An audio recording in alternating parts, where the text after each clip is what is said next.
The concept of hyper-digitalizations, that is a new concept and the world is trending towards this concept. The hyper-digitalization is the current revolution of the digital business in which a large percentage of the economy's product and services are strictly going digital. The hyper-digitalization is a time in a situation where everything is revolutionized of a digital entity and businesses also moved in a digital form, and that's the percentage. And it is characterized by those technology that increases the speed and the breadth of those knowledge within the economy and the society. The social and economic transformations in the digital era that is moved to the digital entity. All the startups in India, a large number of startups that has produced in the last 5 to 10 years. Eventually, the 1 years ago, the Indian startup have a unicorn values that have 40 to 45, and now in the last 1 year, during this pandemic period, in a single loan year, the unicorn has evolved as a 45. That whatever is the last 8 to 10 years has evolved in India as the startup industry. A single loan year in 2021 has evolved the same amount of startup. That's itself with a double in a single year. Now India has almost 100 plus startups. And that's the way, that is a sign of how the Indian economy, not only Indian economy, but also the world economy is transformed into a digital technological field, a digital business entity. The startups grooming and the startup development in India, that's a sign of a digital adoptions. That the integration of technology and economy, that's the version of digital business. All these startups, the famous startups, or a small and medium scale startup as working with this digital business economy principle. And that's the reason that we are entering into this hyper-digitalization age or hyper-digitalization era.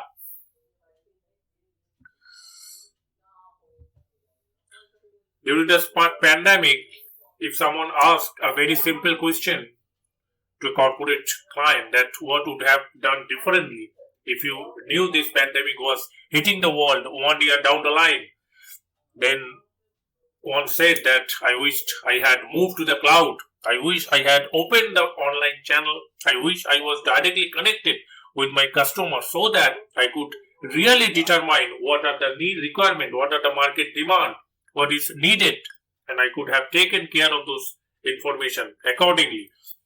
And the speed of change in the era of hyper digitalizations, the speed of adoption in digital platform, the businesses, the education platform, the online food delivery, online payment, online transaction, banking facilities, online, many other important daily needs, the groceries, staples, online, that have changes in significant way, and the amount of digitalization that has happened in the last 1 year and that did not happen in the last 8 to 10 years. That is a rapid change in the digital adoption in the last 1 year, and that is also driven by this pandemic and this lockdown situation that is arises, and the time of hyper digitalization that we seeing how do I very quickly break those barriers and connect with the outer world. What digitalization is all about. It's all about really using those technology, but also about the real business values that we need to get out of those digital platform. One thing that the important for the digital adoptions or shifting those business world or entity to the digital space, that is a threat of cyber attack, because you need to really ensure that you have covered all your gaps in those infrastructure, in the application, in the cloud and everywhere, so that you can continue to protect yourself, your informations, your data, the IT services, the companies that are far more vulnerable because we provide those services to many of our clients, the service provider, and sometimes we can seen as a gateway for their environment. We need enough investment in ensuring that we have put our house in order from the cyber security point of view, and that's the reason. And the danger of the cyber security, the blockchain technology has reduced those things, and the cryptocurrency.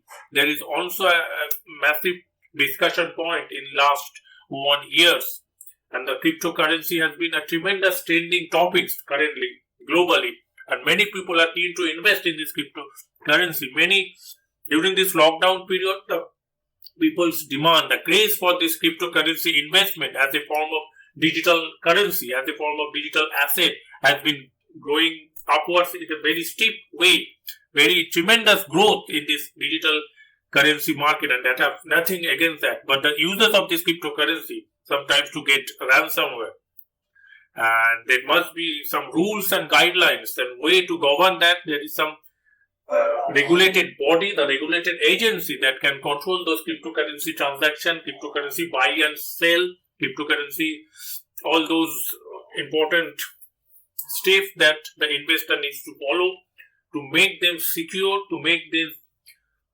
proper transaction, the safe transactions, and away from the threat of those ransomware attack, those cyber attacks. That is, otherwise it's are going to be vulnerable in terms of investment and the security. That is the concern for those many investors that are looking to spend those monies, hard-earned money in these crypto agencies. And there are some important aspects. The first is the hyper-digitalization. It is a world of digital world. It is a massive digitalization is happening. Everything is going to be digital. Every operation, every task, every individual that are working in a digital way. There is no looking back. The second is irreversible.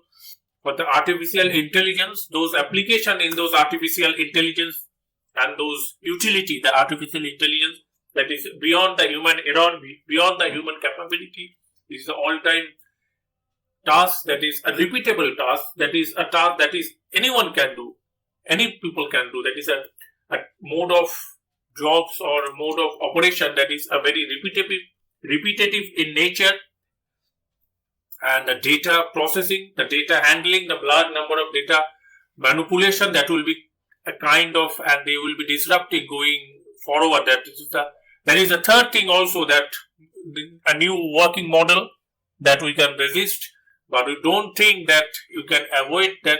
We need to start preparing the policies that understand how to deal with the people, how to manage those talent better, and how to upskill those trends that are going to emerge from these irreversible processes.